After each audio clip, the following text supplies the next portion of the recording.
আসসালামু আলাইকুম ওয়া রাহমাতুল্লাহ।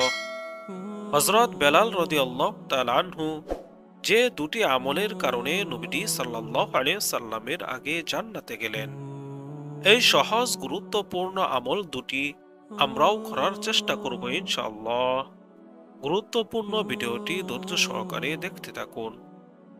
মসজিদে নববীর মুয়াজ্জিন হযরত বেলাল রাদিয়াল্লাহু তাআলা আনহু, প্রিয় নবী সাল্লাল্লাহু আলাইহি সাল্লাম একদিন সকালে বেলাল রাদিয়াল্লাহু তাআলা আনহুকে তার বিশেষ আমলের কথা জিজ্ঞাসা করলেন, যে আমলের কারণে হযরত বেলাল রাদিয়াল্লাহু তাআলা আনহু প্রিয় নবী সাল্লাল্লাহু আলাইহি সাল্লামের আগে জান্নাতে পায়চারি করছিলেন। হযরত বেলাল রাদিয়াল্লাহু তাআলা আনহু এর বিশেষ আমলের বর্ণনা সম্পর্কিত হাদিস দুটি মুসলিম উম্মাহর জন্য অনেক গুরুত্বপূর্ণ, কারণ হযরত বেলালের বিশেষ আমল দুটি ছিল সহজ, যা পালনে সহজেই মুসলিম উম্মাহ জান্নাতে প্রবেশ করতে পারবে। হাদিসে এসেছে, হযরত আব্দুল্লাহ ইবনে বুরাইদাহ তার পিতার কাছ থেকে বর্ণনা করেছেন, তিনি বলেন, একদিন সকালে রাসূল সাল্লাল্লাহু আলাইহি ওয়াসাল্লাম হযরত বেলাল রাদিয়াল্লাহু তাআলা আনহুকে ডেকে বললেন, হে বেলাল, কি এমন কাজ করলে তুমি জান্নাতে আমার আগে চলে গেলে?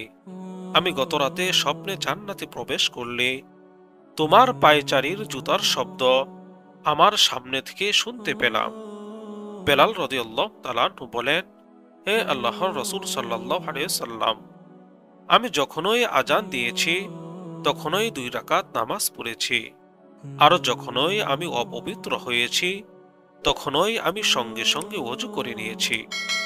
একথা শুনে রাসূল সাল্লাল্লাহু আলাইহি সাল্লাম বললেন, এ কাজের জন্যই এ হাদিস থেকে বোঝা যায়, মুমিন ব্যক্তির ওযু ছুটে গেলে পুনরায় ওযু করা এবং আজানের পর মসজিদে গিয়ে 2 রাকাত নামাজ আদায়ে অনেক ফজিলত ও মর্যাদা রয়েছে, যা প্রিয় নবী হাদিসে বর্ণনা করেছেন। আর এই দুটি কাজ বারবার ওযু ও নামাজ আদায় প্রত্যেক মানুষের জন্যই অনেক সহজ। তাই মুমিন মুসলমানের উচিত ওযু ছুটে যাওয়ার সঙ্গে সঙ্গে পুনরায় ওযু করে নেওয়া, আর আজান হলে মসজিদে গিয়ে প্রথমেই 2 রাকাত নামাজ আদায় করে নেওয়া।